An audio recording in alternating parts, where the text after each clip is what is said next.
கூட்டணி தலைவர்கள் அடுத்தடுத்து டெல்லி பயணம் மேற்கொள்ளும் சூழல்ல கூட்டணியில தொகுதி பங்கீடு எப்ப இறுதி செய்யப்பட வாய்ப்பு இருக்கு உள்ளிட்ட தகவல்களோட இணைஞ்சிருக்கார் எமது செய்தியாளர் தாய்மானவன் வணக்கம். இப்ப ஏற்கனவே எடப்பாடி பழனிசாமி அவர்களும் டெல்லி பயணம் மேற்கொண்டுட்டு வராரு. அடுத்தபடியா இப்ப இந்த தொகுதி பங்கீடு அப்படிங்கிறது எப்போ இறுதியாக வாய்ப்பு இருக்கு, நிலவரத்தை பதிவு செய்யலாம். தமிழக சட்டமன்ற தேர்தல் ஏப்ரல் 23ஆம் தேதி நடைபெற இருப்பதாக அறிவிப்பு வெளியிடப்பட்டிருக்கக்கூடிய நிலையில் இன்னுமுமே தேசிய ஜனநாயக கூட்டணியில் தொகுதி பங்கீடு பேச்சுவார்த்தை என்பது இறுதி செய்யப்படாத ஒரு சூழல் என்பது தொடர்கிறது. இந்த நிலையில தான் அதிமுக பொதுச் செயலாளர் எடப்பாடி பழனிசாமி நேற்றைய தினம் டெல்லி புறப்பட்டு சென்றிருந்தார். டெல்லியில் உள்துறை அமைச்சர் அமித்ஷாவை சந்தித்து தேர்தல் தொடர்பான பல்வேறு ஆலோசனைகளை ஈடுபட்டிருந்தார். இதனைத் தொடர்ந்து இன்றைய தினம் தேசிய ஜனநாயக கூட்டணியுடைய கூட்டணி கட்சி தலைவர்கள், குறிப்பாக அமமுகவுடைய டிடிவி தினகரன், பாமகவுடைய அன்புமணி ராமதாஸ் ஆகியோரும் இன்றைய தினம் டெல்லி புறப்பட்டு சென்றிருக்கிறாங்க. டெல்லியில் உள்துறை அமைச்சர் அமித்ஷாவை சந்தித்து பேச இருக்கிறாங்க. குறிப்பாக இந்த சந்திப்பிற்கு பிறகாக தேசிய ஜனநாயக கூட்டணியுடைய தொகுதி பங்கீடு என்பது இறுதி வடிவம் பெற இருப்பதாக தகவல்கள் வெளியிடப்பட்டிருக்கிறது. தொடர்ந்து இந்த தொகுதி பங்கீடு என்பது காலதாமதம் ஏற்படுவதற்கு பல்வேறு காரணங்கள் என்பது இருந்து வந்தது.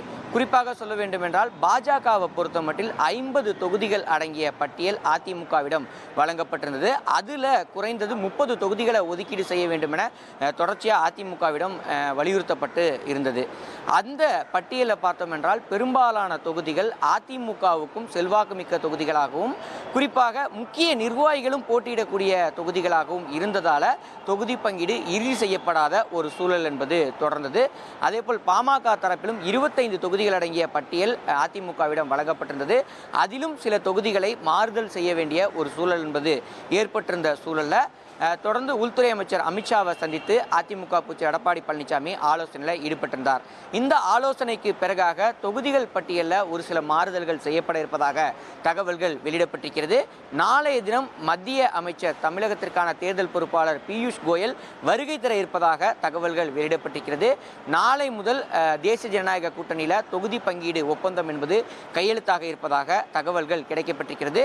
அதிமுகவை பொறுத்த மட்டில் முன்னதாக 170 தொகுதிகளில் நேரடியாக போட்டியிட வேண்டும் என்ற ஒரு சூழலில் இருந்தாங்க. ஆனால் தொடர்ந்து கூட்டணி கட்சியுடைய பல்வேறு கட்ட பேச்சுவார்த்தைக்கு பிறகாக குறைந்தது 165 முதல் 170 தொகுதிக்குள்ளார போட்டியிடுவார்கள் என எதிர்பார்க்கப்படுகிறது. அதே போல் பாஜகவை பொறுத்த மட்டில் 30 தொகுதிகளை கேட்டு பெறுவதில் உறுதியாக இருக்கிறாங்க. பாஜகவுக்கு 29 முதல் 31 தொகுதிகள் ஒதுக்கீடு செய்வதற்கான வாய்ப்புகள் இருப்பதாக தகவல்கள் வெளியிடப்பட்டிருக்கிறது. அது மட்டுமல்லாமல் இதர பிற சிறு கட்சிகளாக இருக்கக்கூடிய புரட்சி பாரதம், ஐஜேகே, புதிய நீதி கட்சி உள்ளிட்ட கூட்டணி கட்சிகளுக்கு ஒதுக்கீடு செய்யப்படக்கூடிய தொகுதிகள்லையும் பார்த்தோம் என்றால் தாமரை சின்னத்திலேயே போட்டியிட வைப்பதற்கு பாஜக திட்டமிட்டிருக்கிறாங்க.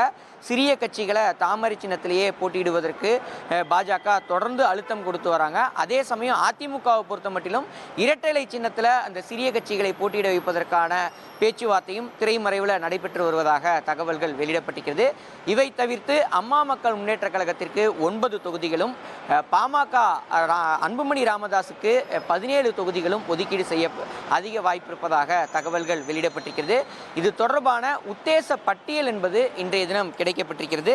அந்த வகையில் பார்த்தோம் என்றால் அதிமுக குறைந்தது 165 தொகுதிகளில் போட்டியிடுவதற்கு வாய்ப்பு இருப்பதாக சொல்லப்படுகிறது. இதில் புரட்சி பாரதத்திற்கு ஒரு தொகுதி ஒதுக்கீடு செய்யப்படுகிறது. அந்த கட்சியும் இரட்டை இலை சின்னத்தில் போட்டியிடுவதால் 166 தொகுதிகளில் இரட்டை இலை சின்னத்தில் போட்டியிடுவதற்கு வாய்ப்பு இருக்கிறது.